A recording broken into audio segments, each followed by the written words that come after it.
Hey guys, Riri Holly here, welcome back to my channel. Sorry it's been a hot minute, but a lot's gone on, so I will fill you in. So without further ado, let's get on to the video.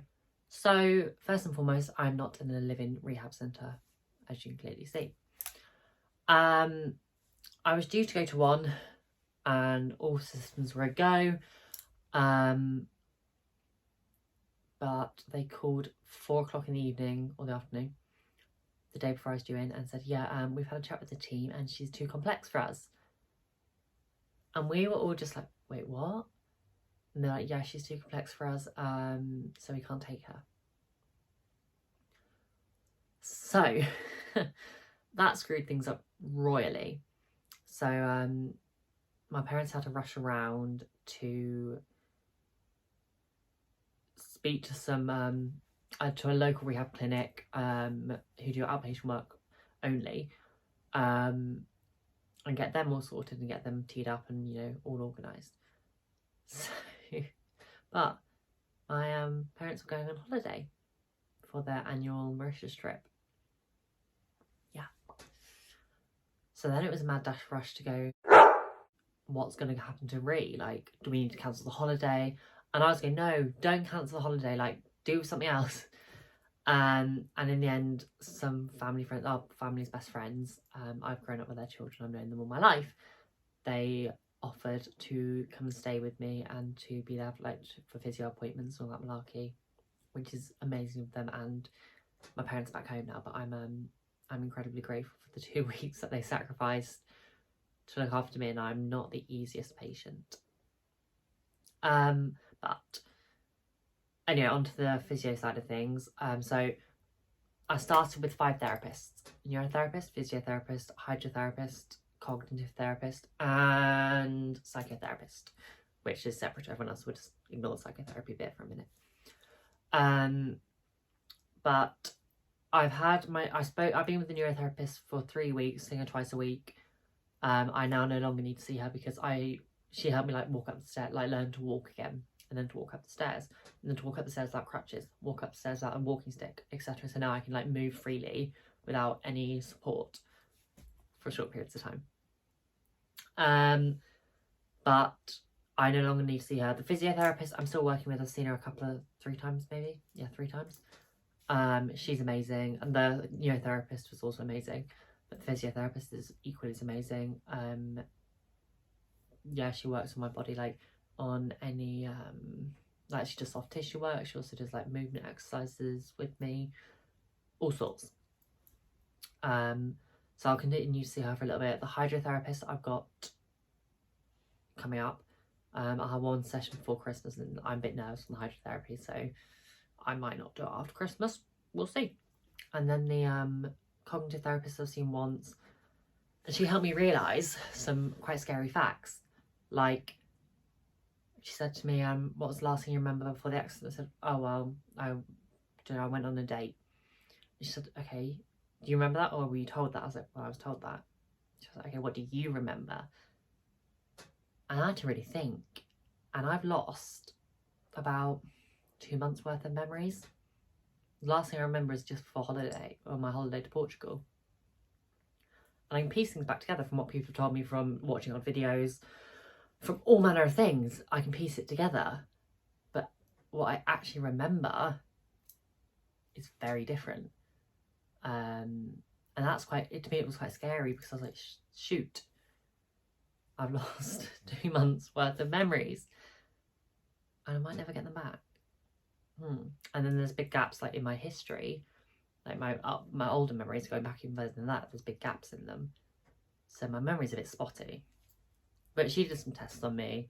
I got the results back, and there's work to be done, but it's not looking impossible or anything. I mean, nothing's ever impossible. But yes, I'll do some work with her, and she'll be able to direct further what I need to do, because I've only seen her once, and that was like an assessment to see if she would be needed, and yeah, she's needed. And then I think that's all of them. Yeah.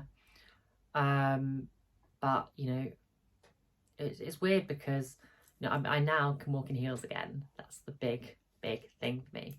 And actually, it's more comfortable for me to walk in heels than it is to walk without them. I don't know why, but I have less pain if I'm in a heel than if I'm in flat footed. And I'm wearing my Jeffrey Campbells because I'm like, I started off with a pair of training heels for like a day, and I was like, as in training heels, they're about 4 inches. And then I was like, fuck it, I can walk in heels. So I'm back in my high heels again, which I'm very happy about. So I've come on leaps and bounds, and you know, I only ever need a walking stick if I'm out and about in public, because one, it stops people from bumping into you, because they're like, oh, you got a walking stick, I just got to be a bit more careful. But also I do, if I'm doing long distance, I do need support. Like my back at the minute is killing me, but that's fine. But you know, I thought about the long and hard the other night because I couldn't sleep because my sleep is knackered, but that's a long-standing problem. But I was thinking about it the other night because, like, I lost a lot in hospital. I did lose a lot. I also gained a lot because I gained a lot of insight and I gained a lot of knowledge. But you know, I went through hell and back, and you know, because I went through hell and back, I was on a lot of drugs. You know, I've said it before. You know, I was on fentanyl and ketamine. I was on ketamine and morphine. I was on fentanyl on its own. I was on morphine. I was on fentanyl and morphine. Like, you know, I've been on a lot of combinations, and that really affects how you think, and that affects how you behave, and that affects a lot of things. And then there's external factors I'm not going to get into, but those who know me know what they are. And you know, I went through a hell of a lot whilst in hospital, and it left me with a lot of trauma and a lot of therapy that I need and that I'm getting, which I'm very lucky for and I'm very grateful for. You know, it's a very traumatic experience, both physically, emotionally, mentally, everything. And what I think people don't realise is how much stuff like drugs, like, you know, prescription drugs, obviously I've not been on narcotics illegally, but how much prescription drugs really affect you, because, you know, they do, like I said, they do mess with your mind and they mess with how you behave, you know, especially if you become addicted to them, you know. And the amount of drugs that I was on, I've said it before and I'll say it again, you know, I was heavily addicted to morphine because of the length of time I was on it. It was natural that I built up an addiction, and the dosage I was on, again, natural that I built up an addiction. I went pretty much cold turkey off it. I went from 10 to 5, 5 to 10 in 2 days, or 3 days, something like that, 4 days maybe, I can't really remember. But you know, and people, a lot of people in my life, you know, a lot of my friends and family have made allowances for my behaviours because they're like, you know what, you weren't in your right mind. And that's amazing. You know, I'm very lucky to have them in my life. But I'd also, you know, I did lose a lot of friends because of my actions whilst I was under the influence of drugs. And, you know, I'm very sad that I've lost them. But, you know, people don't take into account, one, what stuff I went through at the time, and also they don't take into account, you know, just how much the drugs mess with you. You know, I have some very strong painkillers to this day, and I'm learning better. I'm learning more how to control it.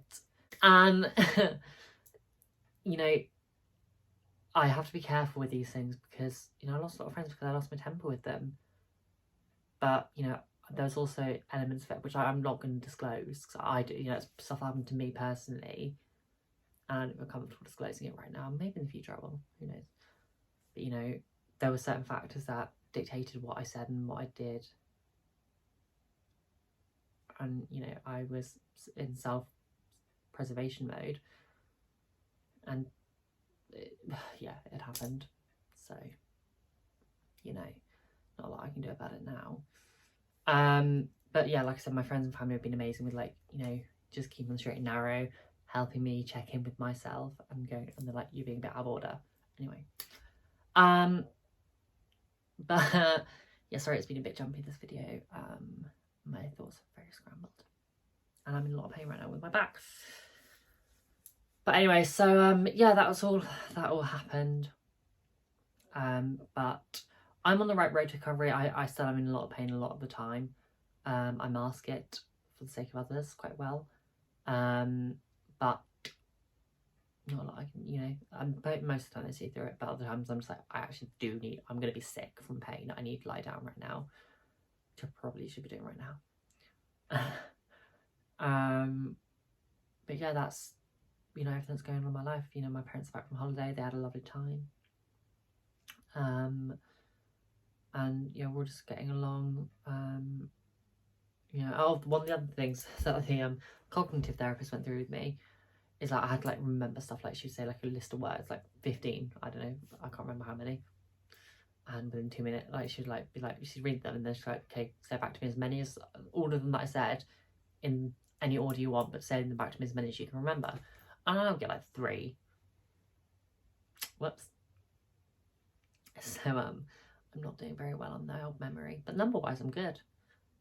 She's asked me to like remember numbers, and numbers I can remember fine, because it was just like remembering a pin code, but sometimes slightly longer. Sometimes I didn't get all of the numbers, but I remembered most of them. So that was like, I think that was average at that score. So that's not too bad for me, because I've never been good with numbers, but yeah. Anyway, have a lovely day, week, month, year. Although we're nearly at next year. Scary thought. But I will catch you guys later, and don't forget to follow me on all my socials at ReHarleyXO. So that's Twitter, Instagram, Facebook, TikTok. There might be others, and Twitter. And don't forget to like, comment, and subscribe. And until I see you guys next time.